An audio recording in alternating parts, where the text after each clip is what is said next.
And with that, Marie, I'm going to give the floor to you. Awesome. Great. Jim, thank you so much. And really, it's a joy to be here with all of you. And it's a particular joy for me today to look into the folks on the Zoom screen and see several of my former students. So I'm just so thrilled that you're part of this network and that you're still continuing to do work in this space. There's nothing actually better for a professor who's been teaching about mass atrocities and the importance of a gendered perspective on understanding how to resolve them, to see folks that I know well over the last 10 years in the room. So thank you so much for having me. I thought I would just briefly give a quick summary of where my research and my work tends to fit within the broader space of atrocity prevention and really on research on mass atrocities. I kind of a little bit of a personal background. I grew up as the daughter of a man who was drafted and sent to fight in the war in Vietnam. And he was the son of a man who was drafted and sent to fight in the war in Korea. And so I sort of grew up just steeped in stories about war, and in these very informal ways as a child was quite astounded to learn time and time again about the things that the people in my life had seen and had witnessed, and the trauma that they carried from that experience into their day-to-day life as a parent or as a grandparent. And I grew up really quite early, really appalled and kind of morally challenging the pervasiveness and the way in which wars continue to permeate so many people's lives inside the United States and, of course, many other places around the world. And I began to ask questions, particularly about how women were surviving and experiencing these conflicts. And so very early on, even in college and right after college, was very involved, particularly in understanding the Rwandan genocide and the experience that women had had in the period during the genocide, as well as the period in the aftermath. And kind of began doing research eventually in my life, as a graduate student, trying to ask this question of how women experience war, make sense of the impacts of war on their lives, and play a part in the post-war rebuilding process. Eventually, this research led me to do similar projects in Bosnia and Nepal, in Sri Lanka and Colombia, and in each of those cases, I've been very interested in trying to understand the multifaceted and multi-layered ways in which people experience war, its effects, and then participate in that process after war to find ways of building peace and stability in their lives and their communities and for their nations as a whole. A couple of cross-cutting themes came up in this, kind of that grounded a lot of my research. One of them was this recognition that a lot of social science has identified that that wars are the greatest likelihood of a war breaking out and of atrocities breaking out is, of course, that there was a recent conflict in the past. And so that understanding, and of course, happy to point folks in the direction of a ton of social science research that's really documented this, has led me to really hone in on trying to understand how, in the immediate transition period from armed conflict, the scaffolding and the infrastructures and the reforms that are made are so essential in actually creating the grounding for preventing future conflict and future atrocities. So in some ways, it's not I don't focus so much on atrocity prevention in the kind of day-to-day context of armed conflict. I really focus on the structure of atrocity prevention in those periods of transition away from large-scale armed conflict.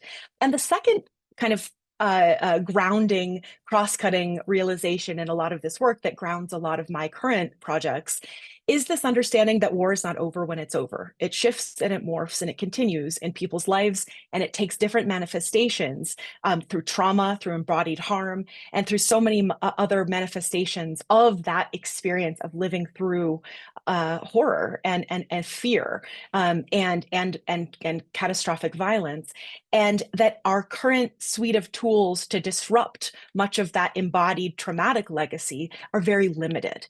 And so one of the areas that I've put a lot of my energy and attention in the last 10 years in particular has been really understanding what are people doing in their lives in the aftermath of these horrific armed conflicts to actually find ways to heal and to even to survive and then even to thrive in the aftermath of armed conflict. So that leads me to my current project, which I'm actually going to plop the website here in the chat in case it's useful to take a peek at it, as a lot of the articles that I will reference and the findings I will reference are listed there unguarded or ungated, I should say. And you'll also see that we've tried to approach this project from a variety of different epistemological standpoints and perspectives. One of the project is called the Women's Rights After War Project. And as Jim mentioned, I've been running it with my wonderful, brilliant collaborator, Millie Lake at the London School of Economics.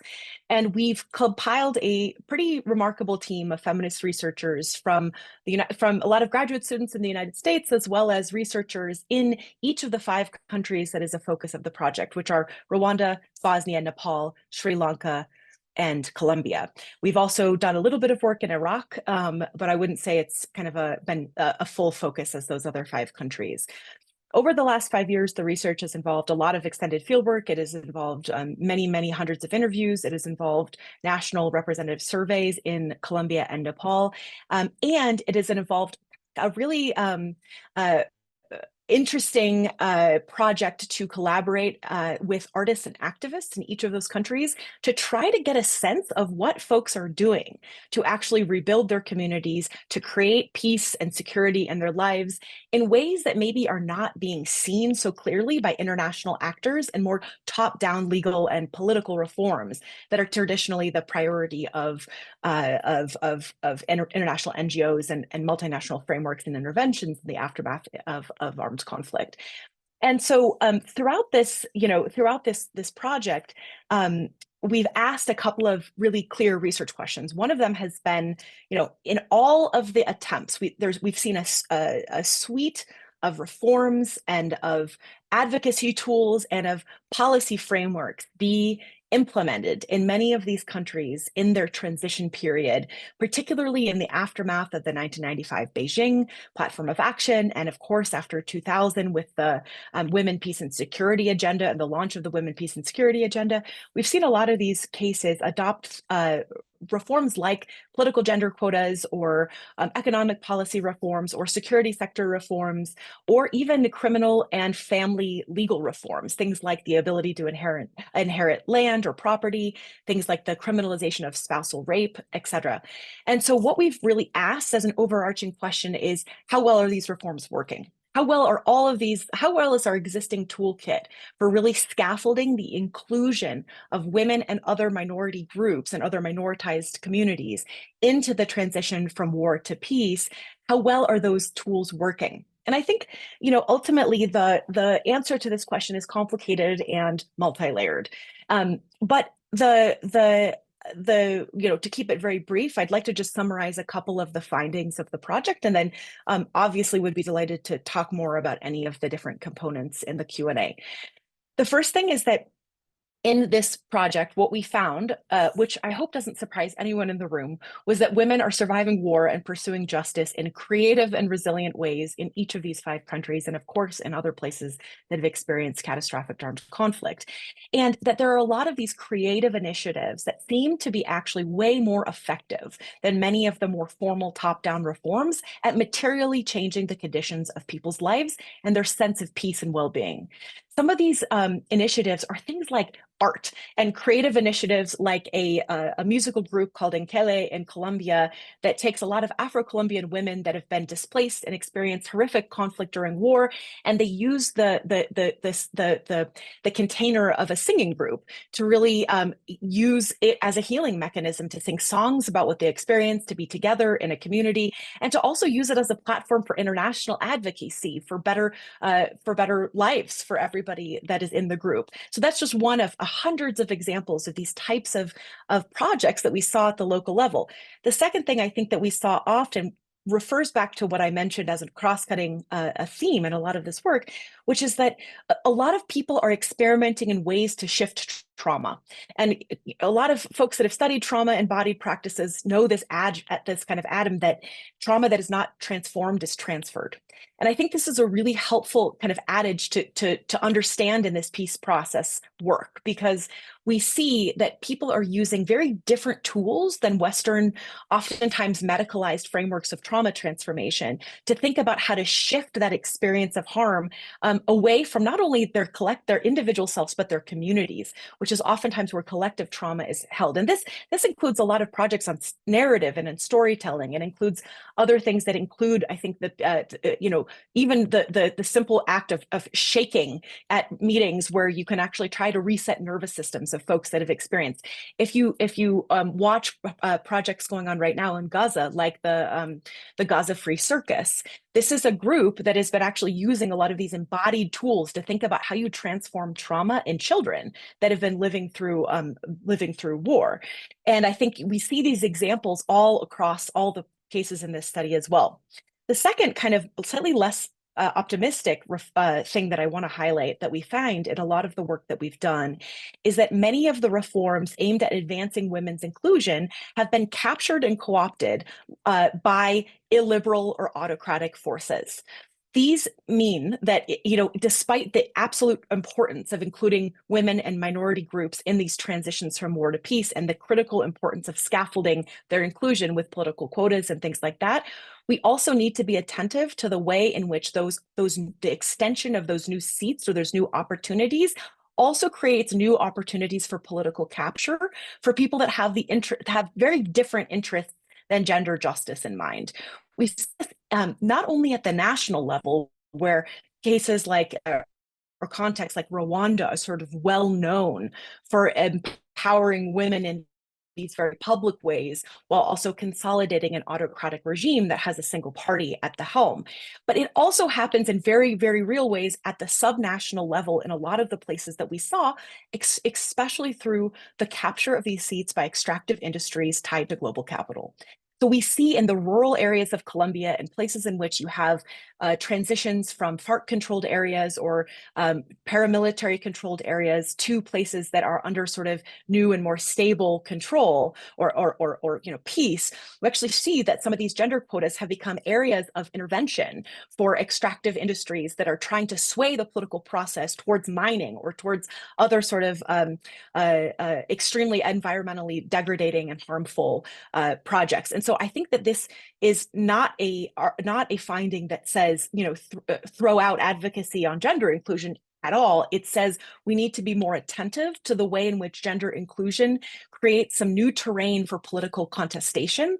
And that in these places, especially where you've had transitions from armed conflict towards more multi-party democracy, there's real stakes in competing for those seats. And the people who are ultimately winning out are the ones that are well-resourced. So this is really a call, I think, for an intersectional and gendered power analysis lens when we're thinking about the way in which these really important tools are being actually implemented on the ground. I have many more kind of smaller findings that I'd love to share with you all, but I want to make sure that we have a chance for Rajaa to speak. Rajaa is an incredible woman who I've had the good privilege of knowing through a lot of the work that I've done after a lot of this research. I started working on this project that Jim mentioned called the Inclusive Global Leadership Initiative. And the goal there is to really catalyze, elevate, and amplify the work that women activists are doing at the grassroots to try to do that work of building more peaceful and secure states. And Jim, you left out the fun part of my bio, which is that work on IGLE just won one of President Biden's early career awards for scientists and engineers last week, which was a real affirmation, I think, of the work that we've been doing to try to think about change towards peace and security, not only from the top down, but also from the bottom up. And so I think Rajaa is a brilliant and wonderful example of people doing powerful work. And I just am excited to hear what you say. So I'll turn it over to you.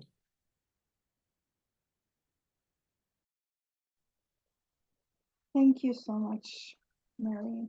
And Jim, should I start immediately? Thank you so much for the invitation. And it's an honor to talk on the same panel as you, Mary and Kat. And thank you so much for all your support in the last 13 years. I cannot believe it. The Syrian Revolution started in 2011. I was in Boston at Northeastern University doing my PhD in mathematics, geometric analysis, trying to solve Schrödinger equation and find solution for this while I was hit by the arrest of children in Daraa. All the trauma that I had when I was a child, when my father was arrested in 1992, came back to me. It's not only fathers and mothers and women and men are arrested, now it's the children, because they said Assad should be leaving the country, should be leaving the regime should be toppled. The children of Daraa was arrested. I couldn't handle it anymore. I started documenting human rights violation, even though when I was actually 12 years old, I voted I will never be in public affairs or I will be involved in politics. Too dangerous, the price is too much. It was 9 years when my father was in prison. For many of those days and months, we didn't know where he was. And for that, I started actually inspired by the courage of people in the street in my country in Syria in 2011, documenting human rights violations and thinking a lot about how justice would be come across for all those people who were like detained, tortured, and lived this experience of inhumanizing people in this detention centers. From that, we were inspired to focus on empowering civil society and promote democracy. We knew that, like, really preventing human rights violations from happening, it needs a rule of law. It needs a country where democracy is prevailed and also pluralistic. It guarantees human rights, guarantees women's rights, and this is what we were aiming for in 2011 and looking forward. I always ask myself if I knew in 2011 that the Syrian conflict and Syrian crisis will last until 2024, where it came as a surprise for us in December 8th, the end of the Assad dictatorship. Not only a surprise, it's a huge joy that I didn't believe it until the last minute, to be honest. Not the end of the Assad dictatorship. I knew that it will end, but that it didn't come with a lot of blood. So I was very, very happy. And also to see the release of the detainees people in 1 day or 10 days. It was really amazing. But I think I couldn't do anything else in 2011 except like to stand by the Syrian people who went to the street and asked for freedom, dignity, and justice in Syria. So I'm here and I'm very happy to talk with you after I think 45 days of the end of the Assad dictatorship. But I know that now it's still very, very hard. Like the road is bumpy, and to achieve what we have been actually aiming for, we still have a huge fight. So this is where like 2011, I co-founded Center for Civil Society and Democracy, and our idea was like democratic Syria. And I know like during really the huge human rights violation that the regime committed, not only the regime, but the regime was like the main responsible for all the war crimes and the crimes against humanity. There was bombing, chemical weapon, torture, death, killing people. I don't know, like it hits me a lot actually, starving people to death in many of the besieged area. It was like to talk with women and children actually in Madaya at some point, Zabadani, Duma in 2013 and 14, when they don't have any food. And it's just like a collective punishment. It was like huge gender-based violence and like weaponizing sexual actions for not only women and men actually, especially in detention. It's a huge and it needs to be treated, accounted for. Those are some of the human rights violations that was committed in the last years, and even before 2011. And this is where, like, we are believing that transition in Syria needs to be a transition to democracy, but also a democratic transition. What we need to make sure is women participation in all different areas and in all different decision-making position is happening. Like, we are calling for 30% women participation. And maybe before I go into details with different indicators for inclusive governance in Syria, I would like to talk about my experience with the Women Advisory Board, because this was one of the mechanisms that we pushed for in order to have women and civil society inclusion in the peace process. As many of you know, in 2015, Security Council Resolution 2254 was adopted in order to have the roadmap for Syria to transition to a democracy through constitution, transitioning governing body, and election. And we have been, as women movement in general, working together in order to have a direct women participation in the peace process. We realized at that time there's no possibility to do that. The regime didn't accept it, the opposition didn't accept it. So we talked with the Office of the Special Envoy that we need a solution. And this is where the creation of the Women Advisory Board for the Office of the Special Envoy was created as a result of a collective action, which is very, very important. We were having an update, we were having an influence on the people who were participating in the peace process directly. We call it track 1.5. I think we were able to influence the people who were negotiating, because many of the time there was no negotiation.